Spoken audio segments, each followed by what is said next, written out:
Hey everyone, welcome to the part 3 of our Playwright Automation Mastery series on locators. In parts 1 and 2, we built a strong foundation learning about user-facing locators, get by test ID and CSS selectors. Today in part 3, we will look at even more advanced technique that will make your test more reliable and flexible and robust. So just like before, we will use our demo locators demo URL and it is running in my local. I will put a copy of the demo HTML in the description below so you can try it out for yourself. So this is the demo URL that I am talking about, the same demo HTML page. And today we are going to take a look at the first advanced locator technique, which is called chaining locators. It is a very powerful thing.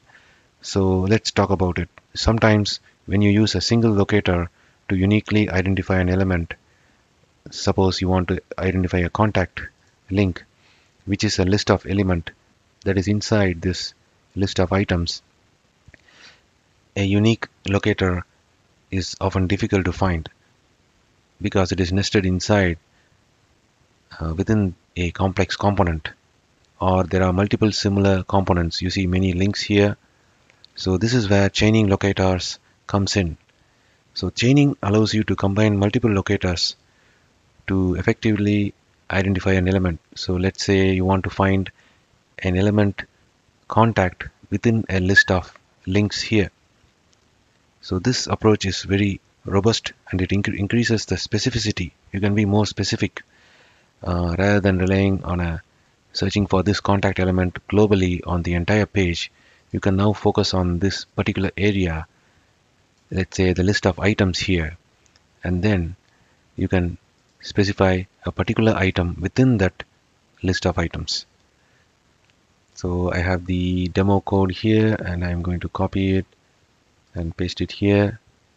Then what it does is it is locating the main navigation HTML ID, which is the pair. So when I search for this main, you can see that. So that is what. So it gets the list of all links, and then within so we are assigning that to a main nav, a constant element name, and then within that we are going to filter a particular link with the name contact, and we are going to click that link. So you can see here how useful this navigation is. So you are not searching the whole page. First you are picking the list of items block, which is this one, and then within that you are finding a contact link. So that is a very good way. And if I run this script, I can go debug this, and you can see that it correctly identified the contact link, as you can see by the red dot here, and then it did a click operation on that. So this is very. So you first get the block, the parent, and then dot. Within the parent you dot chain that. So this is a parent one, and you are not saying page dot, you are just saying this particular section dot. So it's chaining. So you are using the previous parent locator, the element, navigation element, and then you are chaining that. Within that you are finding a particular contact link. So let's take a look at the another one, which is called filtering locators. So using filtering, which means you can refine the search. Sometimes a generic locator, let's say you have this is an example here, you have many products here. So when you use a generic, let's say you spy on this, and then so if you say class product card, it matches all the products and it is not unique. So you can see this class matches many products, but here you can use the Playwright's powerful feature called filtering. So there are many locators, but we are going to filter a particular locator by using the text, particular product by using the text. In other words, in plain English, you are asking Playwright to say there are many products on this page, but I want to click on select on a particular product, focus on a particular product. That is filtering. So here this test opens the demo URL, and then you can see this locator matches many product cards.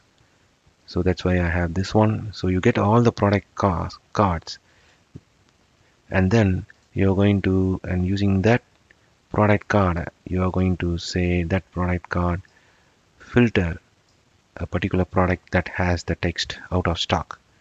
So it is going to look at many product cards here when you run this command, which is very generic, and then when you run this command, it's going to filter by text, and it's going to match this. So this is filtering. So we are filtering based on the particular text within the many items that match this CSS locator, this locator. So this is an incredibly useful for dynamic lists, or when you need to select items based on a child presence or content. And then finally we will take a look at the XPath, which we have discussed a little bit in the previous video, but now we are going to see an example here. So let's take a look at this email address.